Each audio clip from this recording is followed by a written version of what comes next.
Tenez, je paye avec le bon d'achat de 50 € s'il vous plaît. Un cadeau forcément bienvenu. Ça fait la moitié de ce que je consomme normalement en une semaine, donc c'est quand même pas négligeable. Avec 3 enfants, je trouve que c'est très bienvenu. Ouais. Depuis 3 jours, tout le monde se presse en mairie pour récupérer ces fameux bons d'achat. Pas de conditions de revenus nécessaires, chacun doit simplement choisir dans quel commerce il utilisera ses différents coupons. Qu'est-ce que vous avez choisi du coup comme un bon? Alors, chez le boucher, il y a donc 2 bons séparés de 25 €. Ça permet de faire 2 achats différents.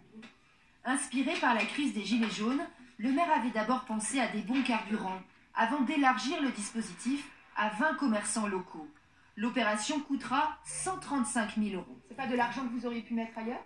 Ah, on peut toujours mettre l'argent ailleurs, c'est un choix. Les politiques, nous on est là pour faire des choix à un moment ou à un autre, on réfléchit, on tranche. On avait 800 000 en excédent, on a décidé que cet excédent, une partie, de le redistribuer aux habitants.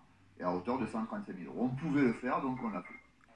Cet élu d'opposition a soutenu la démarche, mais il regrette aujourd'hui que le nom du maire figure en bonne place sur le bon d'achat. C'est un peu gros. Nous, on regrette là ce volet électoraliste qui est donné à ce dispositif qui est avant tout pour aider les familles. Cet opticien qui participe à l'opération, lui, n'est pas choqué par la démarche. Si le fait d'être en campagne, ça fait faire des cadeaux aux administrés, mais moi je suis pour que le lendemain des élections, tous les élus soient en campagne. Si on a des cadeaux à chaque fois, il n'y a pas de problème. Les bons d'achat non récupérés seront remis à des associations caritatives. Le maire ne s'engage pas en revanche sur la reconduction de l'opération l'année prochaine.